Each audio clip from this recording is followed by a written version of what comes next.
studios in New York City. This is Charlie Rose.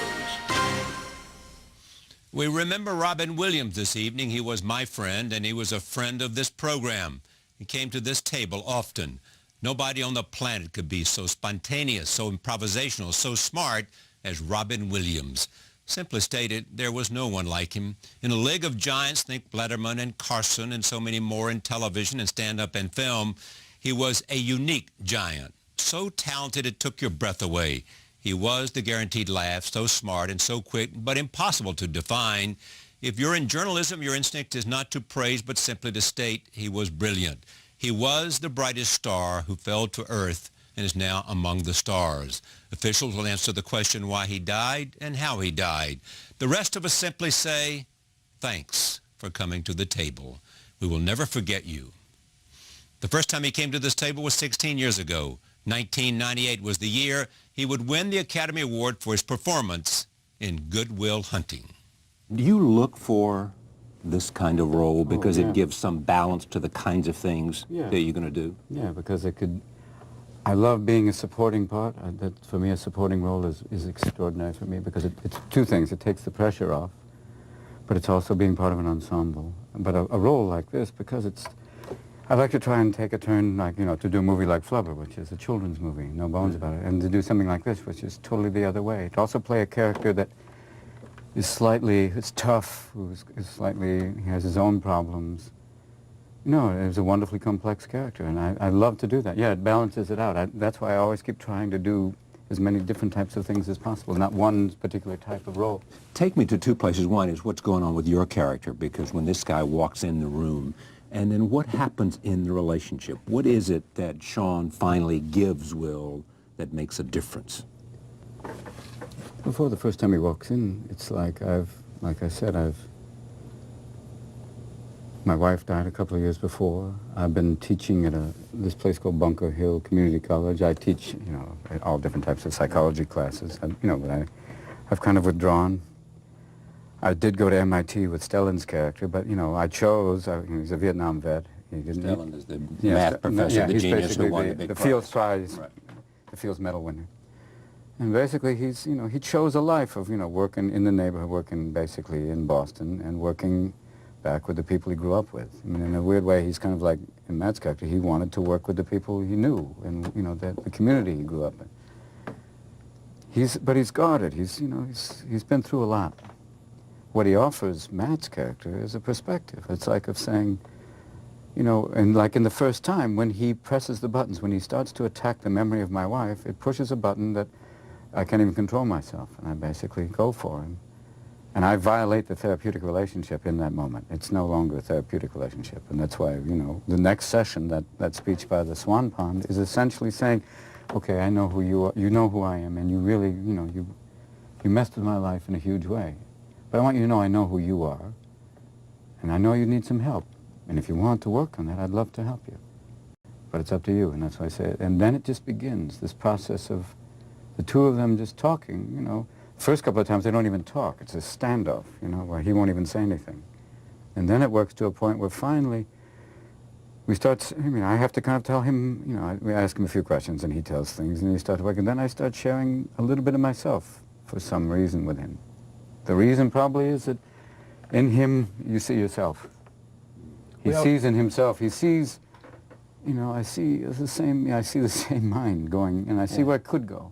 It's like that argument that we have with Stellan's character in the bar, where he gives the Einstein thing of, what would Einstein have done if, he didn't need anything, he became this great mind. I said, yes, and also there's another great mind who lived in Montana named Theodore Kaczynski. So it's that idea of he needs work. There are things, he can have everything. I know he's a genius, that's a given. That's not what I'm there to work on.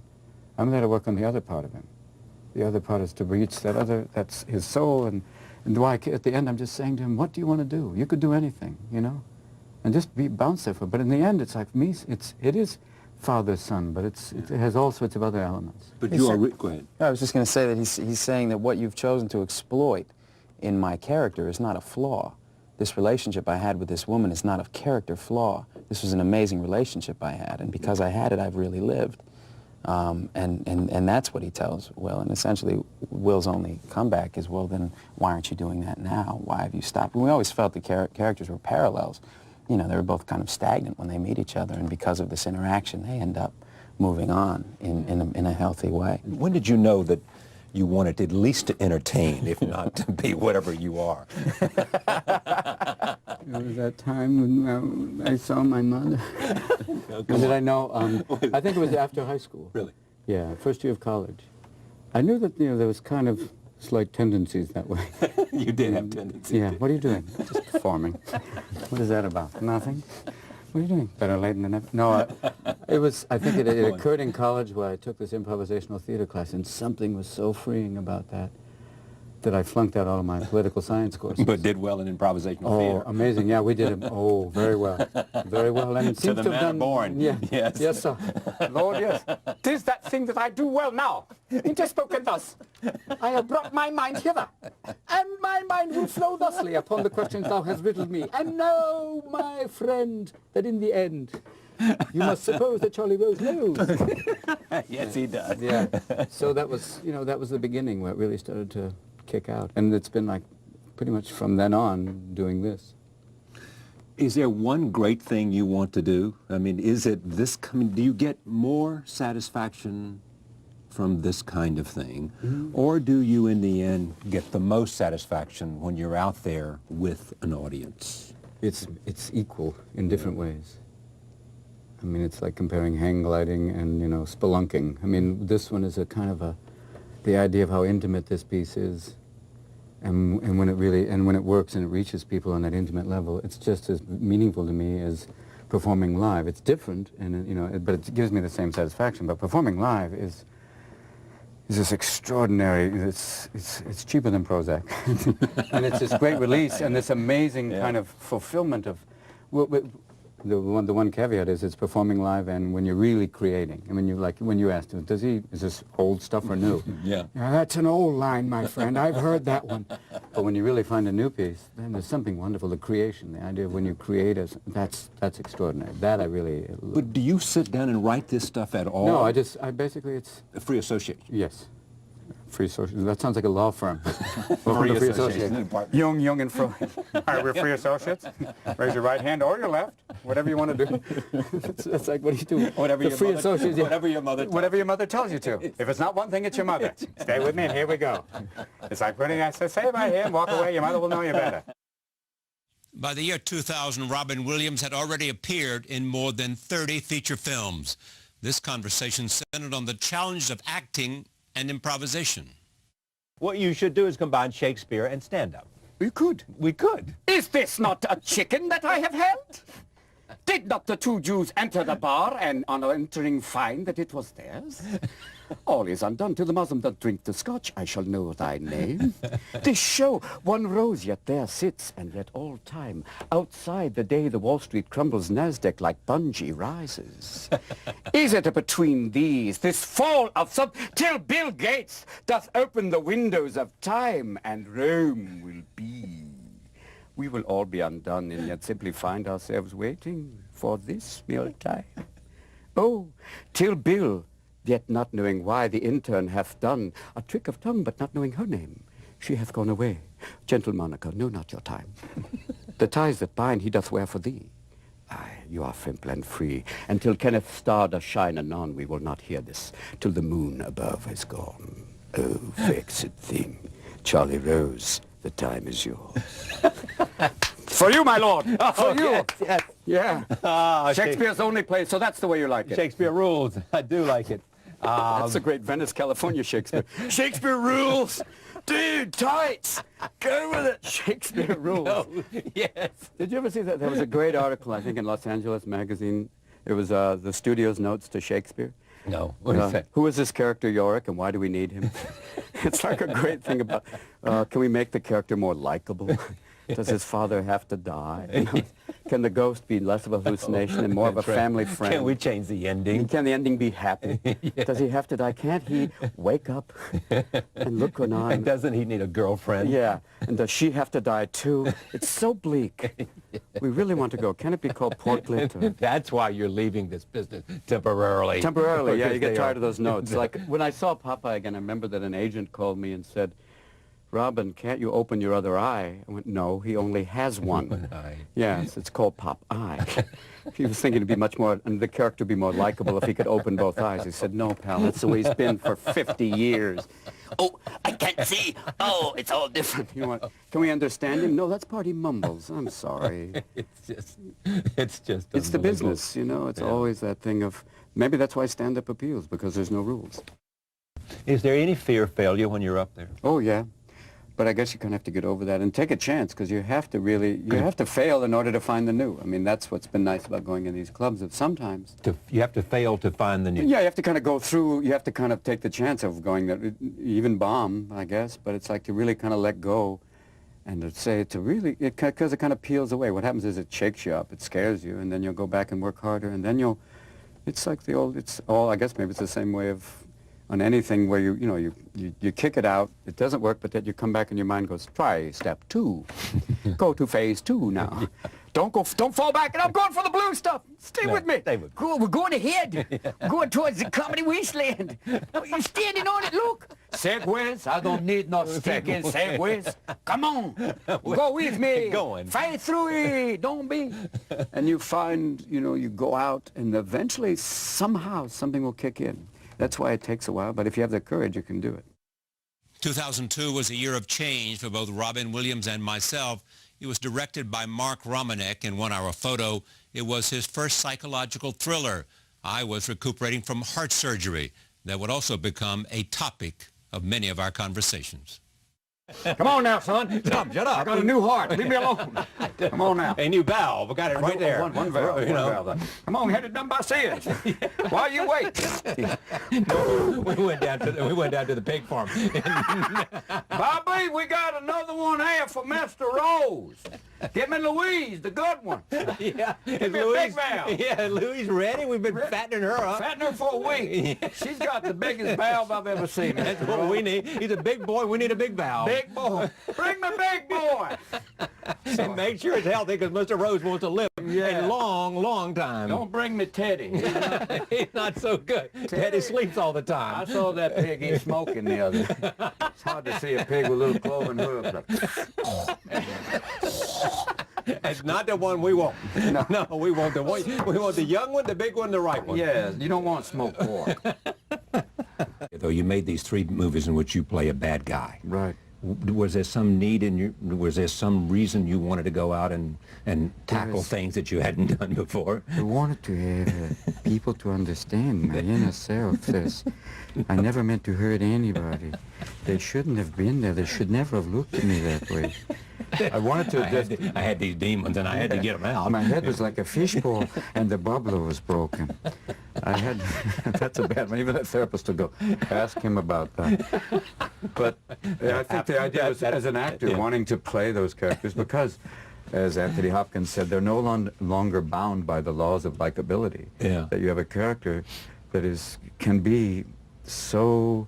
and in this case, so kind of normal, hyper-normal, and banal in many ways, that you no longer have to be charismatic. And we went out of our way to take away all of that. Right off the bat, Mark designed the makeup with Cherie Mins to be very much totally opposite of who I am. Thinning the hair, blonding the hair out, glasses, clothes that I would not want to keep a single item of. Clothes that if you set on fire, even the fire would go, I don't want it. All right. Do you specifically aware of the fact that you don't want people to see Robin Williams? You want them to see Very the much. character? That's what we started off front, and that's why it was great to have Mark, because he would monitor it very much and say, that's not Cy. Yeah. And it was great to have, because it's about, once again, it's all the details, the minutia, everything in the sets. It's all part of it. It all fits in. Someone said another thing one day. I was walking in the Walmart and I disappeared. That's a great compliment. Yeah, It means sure. that all They of a didn't sudden... see Robin. Yeah, but also they didn't see Cy. Yeah. That he disappeared and became part of it. Yeah. And that type of detail has been really lovely and interesting to have, and it's the thing that you said, Dion Arbus said, that the more detailed you are in your work, the more universal it is. Yeah. And the behavior and all those little things that people have come up to me after and said, I love your shoes. I went, thank you. No, I mean in the movie. And they love the fact that when I walk, Yeah. you know, it's that, you know, that kind of the squeakiness of that. Everything gets under Yeah. people's skin, the sound, the images. That's a great thing. Do you have to put brakes on an instinct to improvise? No, because like we talked in the beginning, I would have moments to just blow the doors off. I couldn't be, if I got method, and sometimes even Mark had to say, you're getting too tense with it, because I would go method and be, I've got to do this, and be going, and he'd go, just blow it out for a moment. I'd go Yeah. blow it out, then come back and be very free, and be very kind of calm. There's kind of a residual energy that you said existed afterwards, which was great. Blow Well, it out. I think it, you know, there's a lot of tension that's created because we know Robin Williams from, you know, talk shows and the comedies and the stand-up.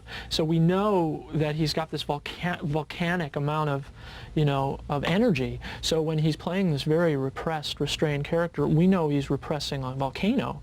And that creates a lot of tension. If another actor, we might suspect he's, you know, repressing a hiccup, it's not as tense. It's like, but it, yeah, and it keeps that going, and you're charged up. But it helped to have that kind of freedom to go off, and then you come back, and then there's this thing where you're very much there and present. And people would say that they're, you know, registering when you're just watching someone, that they would pick up on a lot of things. When that's very good. That's what we wanted. That when you have a character, most of the time it's just observing, Yeah. which is a very interesting, delicate line to walk, where you're looking at other people. And you have to be with this kind of mixed bag of envy, anger, all these different things kind of going through, not just one emotion, but many, like as in life, where lots of things are going on simultaneously, which is great. I don't know how to ask this question, but I'm interested in the answer. Is it where are you and where do you want to go now in terms of this? With what I've been doing? Yeah. The same. I want to keep doing interesting movies like this. And, you know, I'm 51, so I'm getting towards Walter Brennan. Like, you're good at characters. But I want to do interesting films, work with interesting people. And, you know, that's, because you get to a certain point, you say, what are you leaving behind? And if it's movies like this, I say, great. Yeah, you know, right. it's something that has an effect and that, you know, kind of has a half-life. That's a wonderful thing. Doing the stand-up has another thing. It seems to it affects people in a way. And to have access to both, it's like, you know, Brecht said, having passports to many countries, that I get the passport to do the HBO and then get the passport to do this. And it kind of takes people by surprise, but that's great, so people keep guessing. That year would be one of Robin Williams' most prolific. 2002 saw him star in 3 feature films and an HBO special. And after 16 years, he had returned to stand-up. I would think that comedians may have a certain brand of friendship because... Oh, it's tough, you know, but it's a tough love, but because it's great. it's a tough love business. And because in the beginning, everybody was hanging out at the club, just watching and yeah, learning. yeah, and you're know, there together, and then you kind of go your a shared pain. Oh, yeah, a mutual. Here we are there, dead men walking. Yes. Dead men talking. It's like that thing of, you know, and then it kind of, you go your separate ways, but you'll see people and go, oh, what's up, you know? Yeah. And it's very interesting. Like I saw Richard Pryor a month ago. He came up and he wanted to go see not San Quentin, come back. He wanted to see Alcatraz. And we took him to the island. It was amazing. You took Richard Pryor to Alcatraz. Yeah, and he got him off too. Yeah. But he just... He wanted to go see it. And it was amazing. Did he call you and say, or just somebody said... Robin, get me to the island.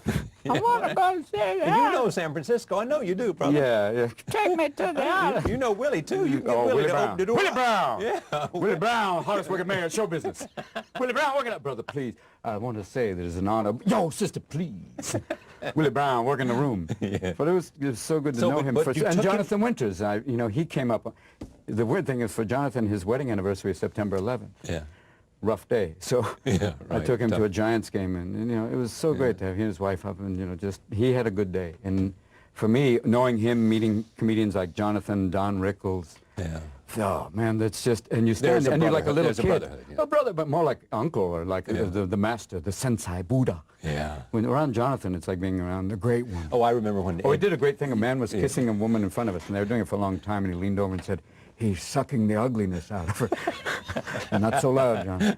But you hang out with those guys, and you can't help but feel, you know, and someone like, I got to know Rod Steiger before he died, and for me, the stories, he would just, you want to get that stuff on tape sometimes, so people could hear all the stuff that, you know, these guys have gone through, like Walter Matthau, and meeting those people, or the few times, once or twice I met Billy Wilder, that there's such a gift that they give you this kind of sense of history, but, you know, like a knowledge born of, you know, great history, like Walter being in the Battle of the Bulge, and Steiger being... Walter Matthau was in the Battle of the Bulge? Big time.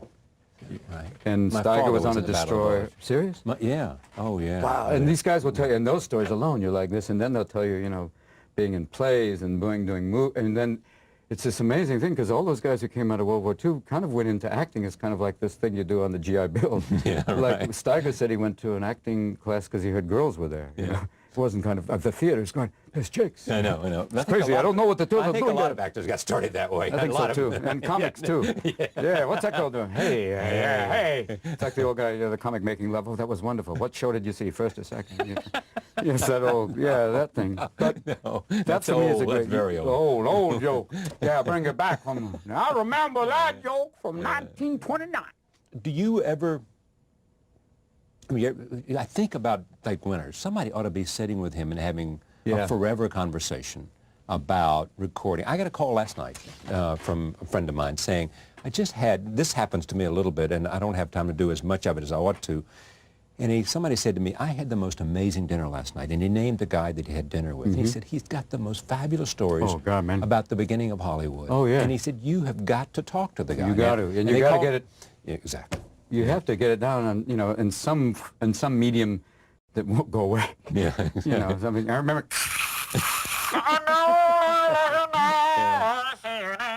But, you know, you hear from all of them, and they tell you stories that you're just going, oh, my God. And it's, you know, it's like hearing the first, you know, the audition tapes of, you know, Jimmy Stewart. Line.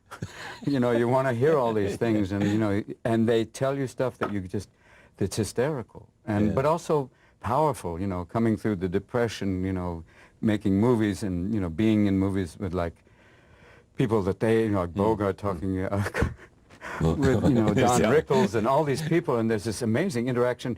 And meeting Brando. I got to meet him once. And? It was insane. It was wonderful to see him just to go, Robin, this man. And I'm just going, oh, you know, there he is. You're going, I don't know, it's crazy. Give me butter.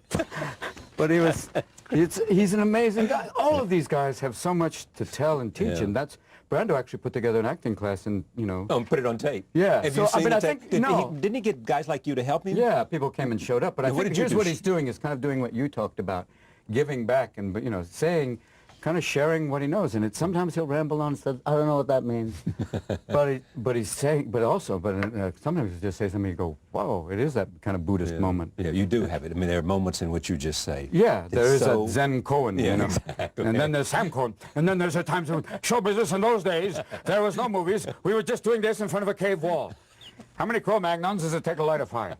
And it was all of this stuff that they tell you. Yeah, I think you have to get it on tape. And it helps to have people just, you know, being like a catalyst and just letting them go, because they'll tell you stuff, and then they want to tell you stuff, you know, and it's important because it's almost, it's like the verbal record or visual, verbal and visual both, because they light up because you see them talk about it and they just remember it, and and it's like, oh yeah, baby. To have an audience again. It's even an audience or someone, it's the audience again combined with, and remembering it again.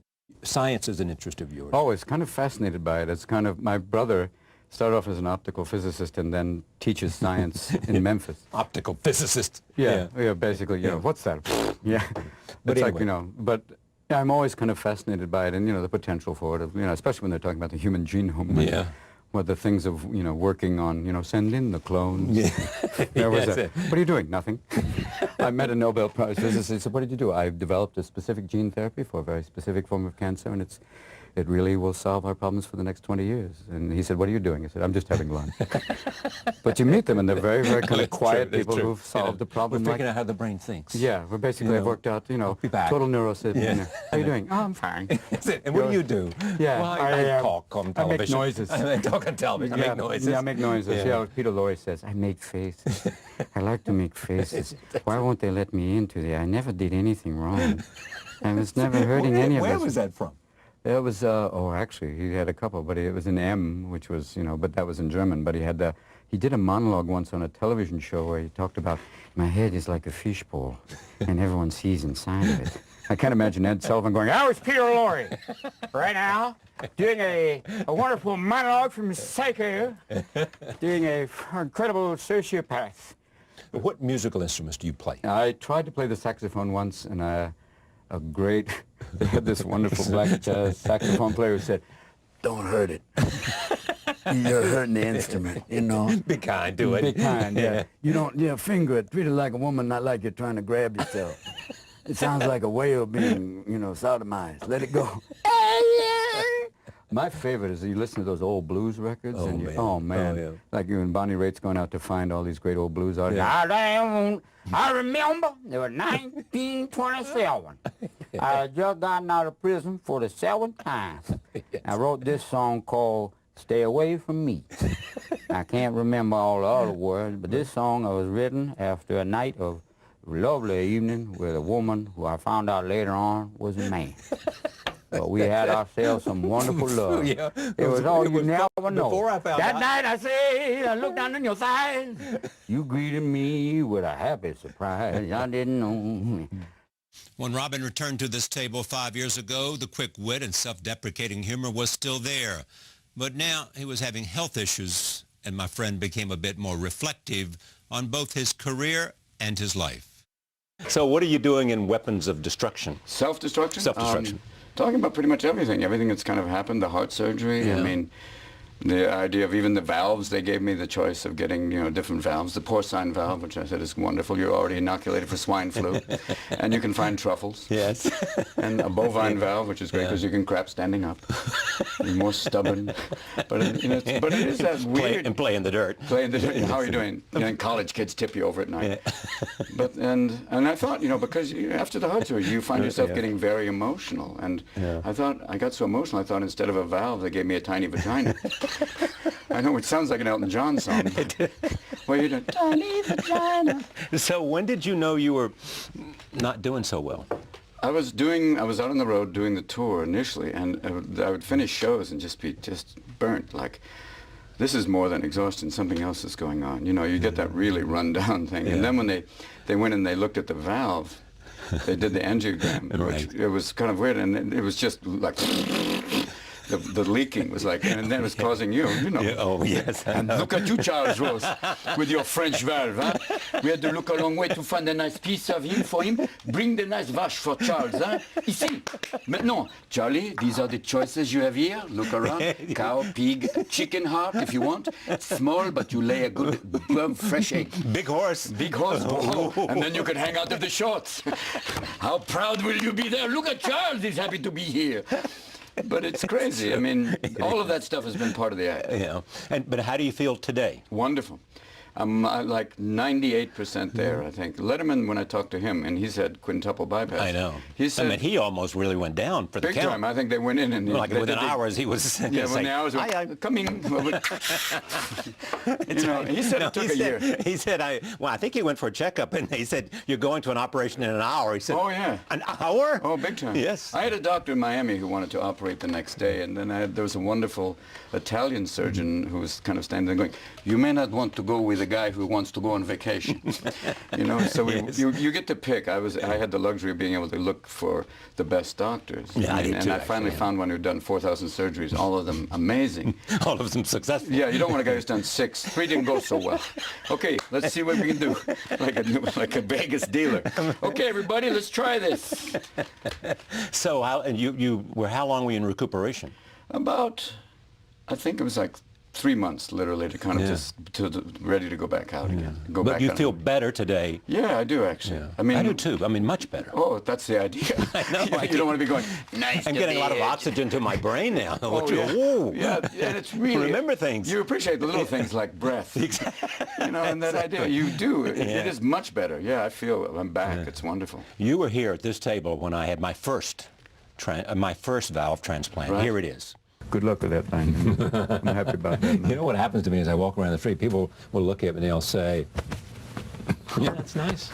It's better than if you people go. They go. When you go like. All right.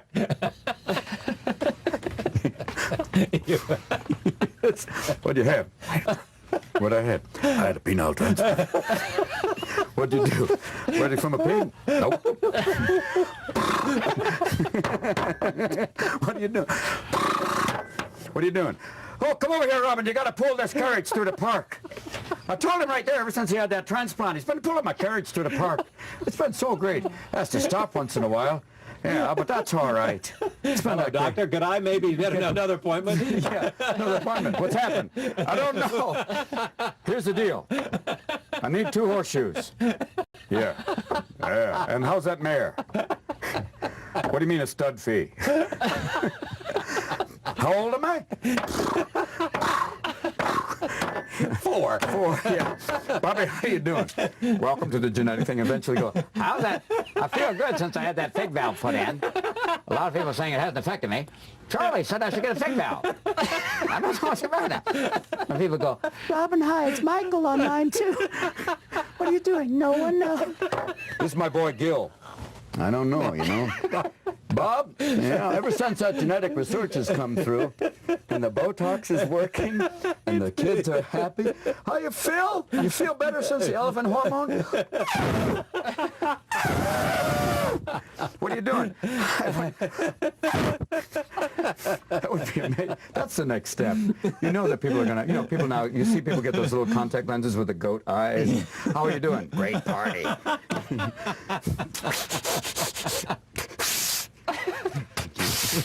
Thanks, Charlie. Wow. That was good. Was that? That was fun. That was one of the best. That was a wild riff, as they say. That was free range. I like it. That's I love when you go open field. Charlie gives you open field. He does. You go full tilt with Charlie. That's right. How much of this is simply natural comedic talent? I mean, I think Lenny Bruce said it best. You start off trying to win the attention of your mother. Yes. Just for one of these. You know, is this thing on? And then you work from there, and then I think it becomes... Thirsty mother. Yeah, please. Laugh at me, because I'm so thirsty. Maybe now. That was funny. But it's the idea. Maybe that was funny. Yeah, good luck. I think as it goes along, it becomes something you learn and you work on, and then... But the moments of, like, if you do get, like, the open field, like you saw the other thing, it's just sometimes you just get a gift and you go with it. Yeah, but that's a gift. I mean, I don't know, 10 Some people... would say touched. It's like, Oliver Sacks used to say it was voluntary Tourette's. Is that what he said? You know, it's... And that's why I think even you look at Joe Biden and Joe says things that even people with Tourette's go, no. No, didn't do that, did No, he? Joe, no, Joe, wow, no, Joe.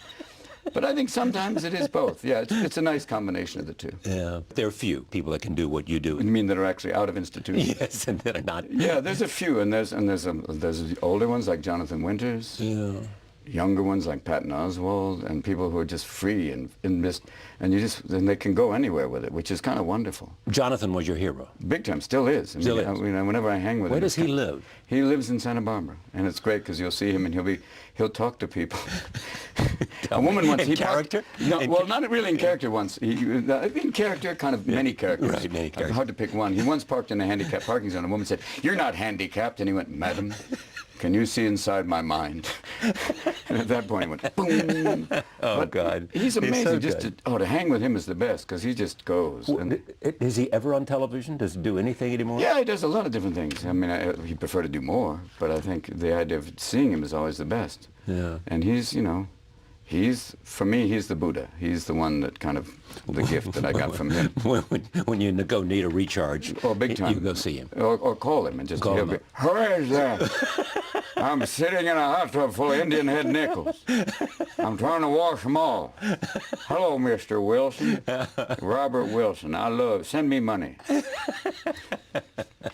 But he always makes me laugh, and that's kind of the thing. You go to him and I go, oh, cool. Yeah. And I got to hang out with recently Mort Sahl, who's amazing. You know, I didn't Oh, know. the best. When you went into television and then went into film with Good Morning Vietnam and all of that, was it a sense of coming home for you?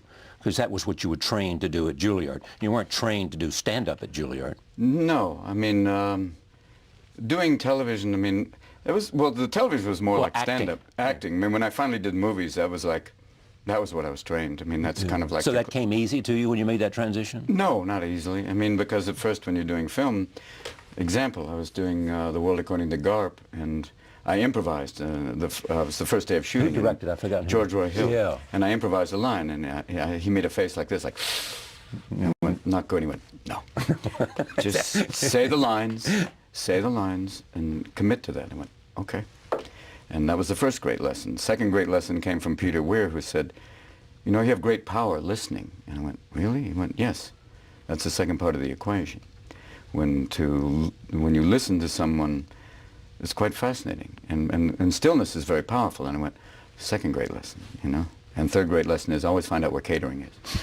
But it was the idea of these guys were giving me these great lessons. Listening is great. Yeah, and the idea of really listening and the idea of what it means to be engaged in listening. And you find, and the other great gift was Jeff Bridges, who said, whenever there's an accident in terms of filming, not like something really falling down, but a line may get flubbed or something goes off, he said, that's a gift, because that forces you to be in the moment and deal with it. Rather than trying to improvise and create that, it's something that happens and everybody's respond to the respond to what's going on immediately. And it was another kind of, oh, cool. And don't be afraid to try those things, and it forces everybody to kind of engage, as in life, with the immediate moment. I think he has a very good movie out. It's getting enormous attention. He is one of the great American actors. I couldn't agree more. Yeah, and he's underappreciated because I think he's so natural that people think that's just him. Each and every one of his performances is different and iconic. Yeah. And like, you know, the great Lebowski, and the Dude is one of the great stoner characters of all time. Yes, indeed. If in California, it's a documentary. What does iconic mean?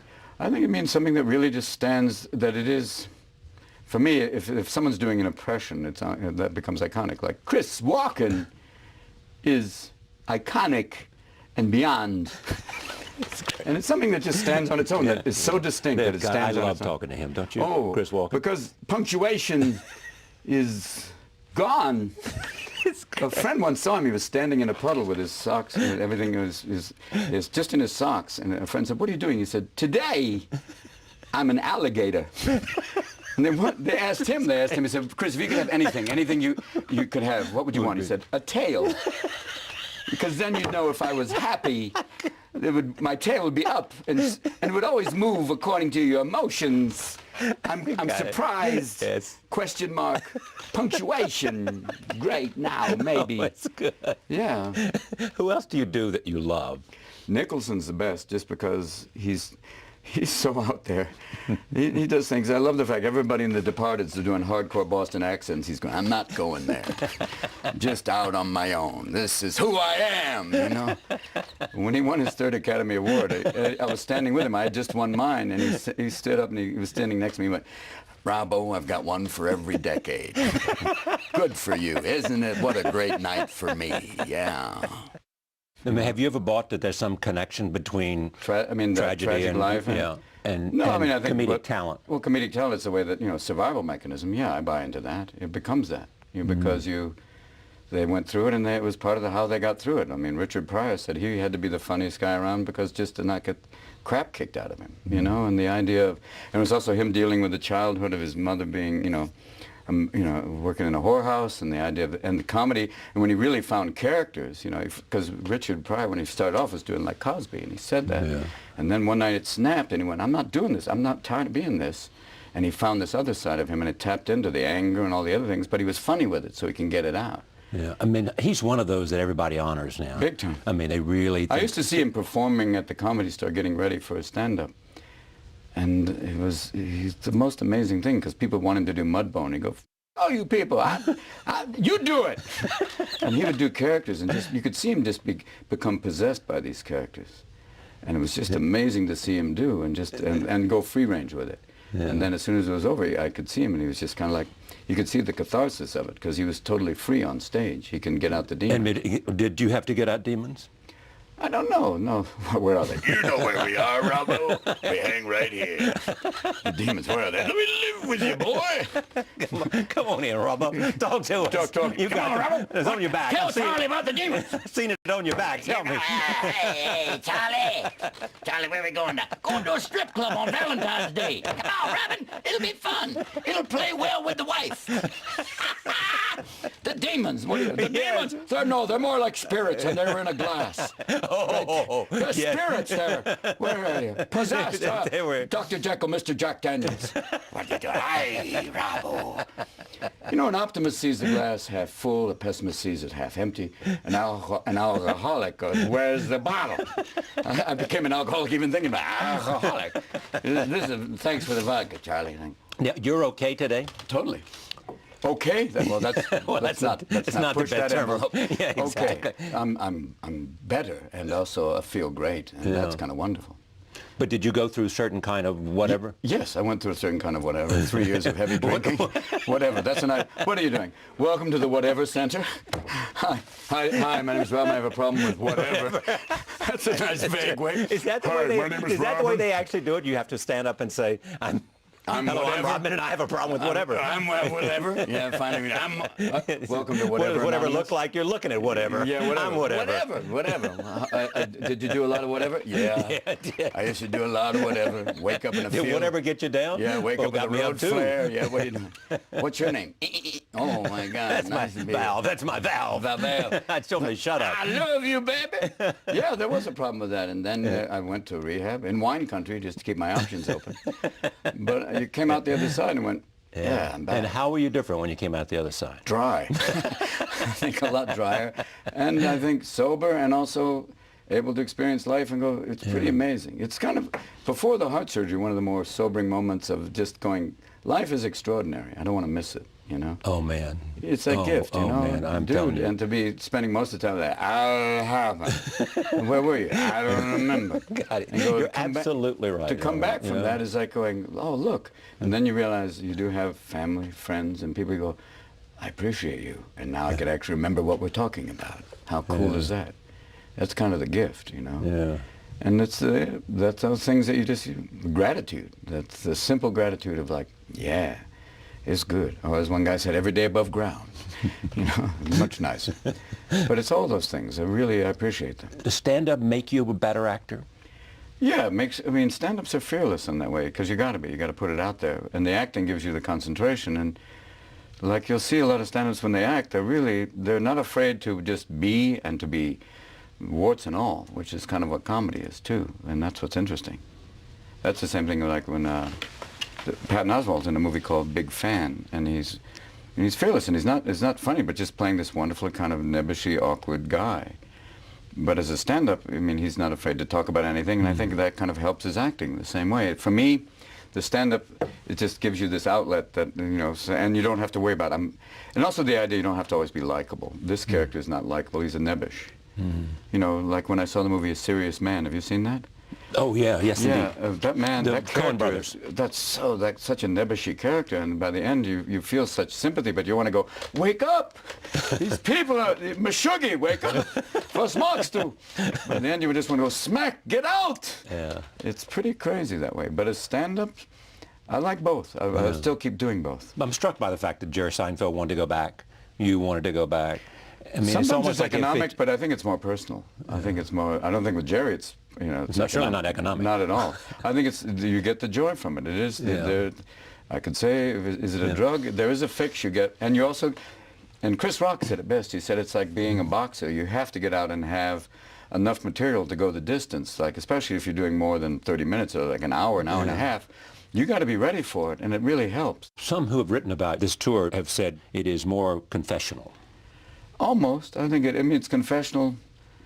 Yeah, it's. I mean, I think the main thing that I come away from the operation with is just that, I could say the same thing again, gratitude and just being. Me too. Oh, yeah. Man. It's gratitude and life and appreciating life, warts and all, and whatever, and coming out the other side of whatever, and being able to go, yeah, man, I got all this, and looking at it all, and we're in a weird way, in the country, we're going through this transition. Are we going to make it? Yeah, I think we are. I think it's going to be a tightening period, and I think we're going to come through it. I do too. Yeah, and I think because that's when we deal with it. We kind of and weirdly we bitch about it and get angry, and we come through it and go, okay. But when it comes down to it, we do work together. We sometimes don't play well with others, but other times we do, and I think we can. And I think we're in that process now. For me, confessional, yeah, it's a little bit. I mean, as close as I can be to a confessional as a 58-year-old wasp. That your mother and I. I didn't grow up with that kind of. You got your bastard. I was like, your mother and I are so happy. My mother was a Christian Scientist who had plastic surgery, so I'm like, how confessional is that? She was a Christian Dior scientist. It worked for her, didn't it? Yeah, it worked for her. Going, darling, I believe in Mary Baker Eddy. It's like, yes, baby, sure, baby. Yeah, but that's... God will take care. God will take care. God, but for wrinkles, I need help. God and a good surgeon. You'll be fine. You'll be fine, Mom. It's like the lady on the Botox. Merry Christmas, darling. I wish I could express how happy I am. Merry, Merry Christmas. It's a wonderful Botox Christmas.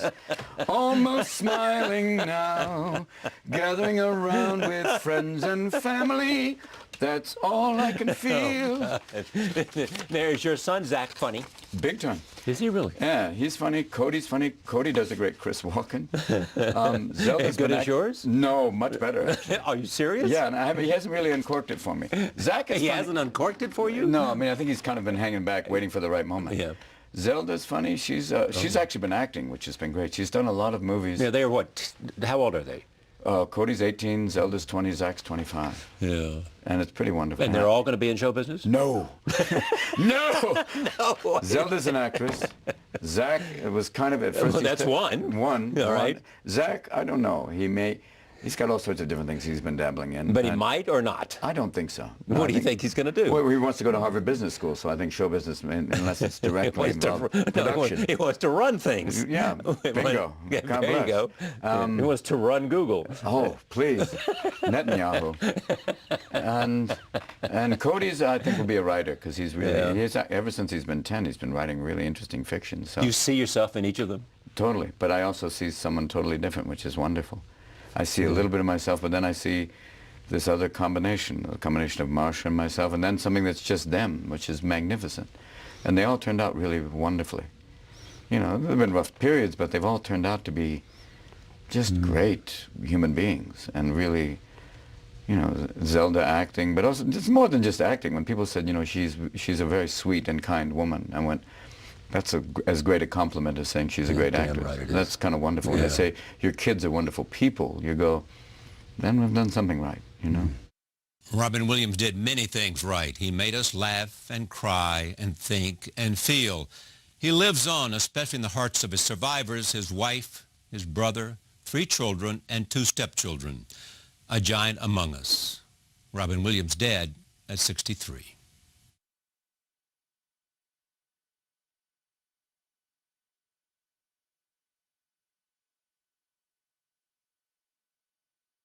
The great thing about having Robin Williams at the table was that you never knew what was going to happen.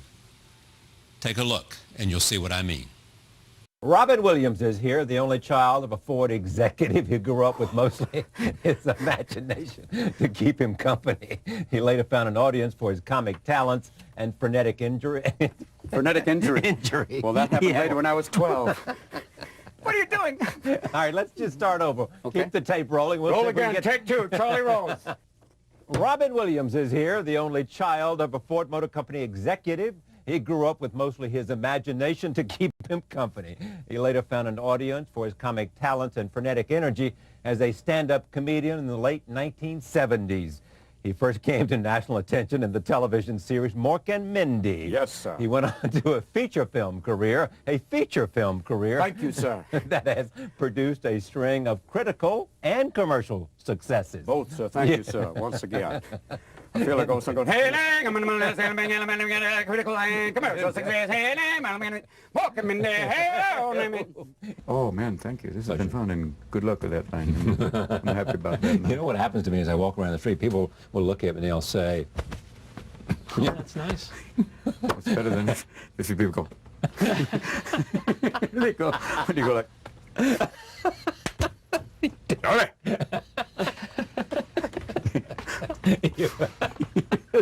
What'd you have? What I had? I had a penile transplant. What'd you do? Was it from a pig? Nope. What are you doing? What are you doing? Oh, come over here, Robin. You got to pull this carriage through the park. I told him right there ever since he had that transplant. He's been pulling my carriage through the park. It's been so great. Has to stop once in a while. Yeah, but that's all right. It's been Hello, like doctor. Could I maybe get another appointment? Yeah, another appointment. What's happened? I don't know. Here's the deal. I need 2 horseshoes. Yeah. Yeah. And how's that mare? What do you mean a stud fee? How old am I? 4. 4, yeah. Bobby, how you doing? Welcome to the genetic thing. Eventually go, how's that? I feel good since I had that fig valve put in. A lot of people saying it hasn't affected me. Charlie said I should get a fig valve. I don't know what's about that. And people go, Robin, hi, it's Michael on line 2. What are you doing? No one knows. this is my boy Gil. I don't know, you know. Bob, yeah, ever since that genetic research has come through, and the Botox is working, and the kids are happy. How you feel? You feel better since the elephant hormone? What are you doing? That would be amazing. That's the next step. You know that people are gonna, you know, people now, you see people get those little contact lenses with the goat eyes. How are you doing? Great party.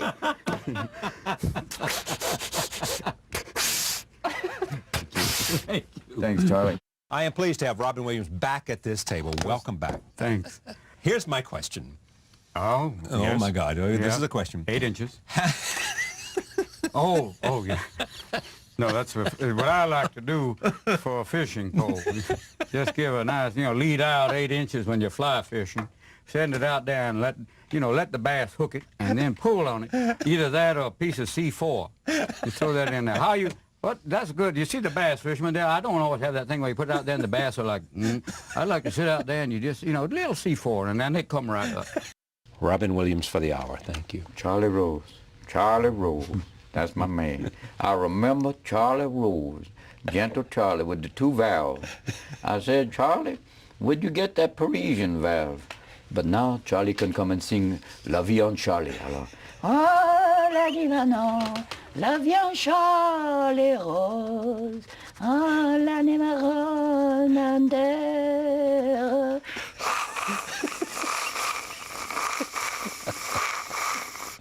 that's all for today, ladies and gentlemen. Au Thank you revoir. and good night. Good night.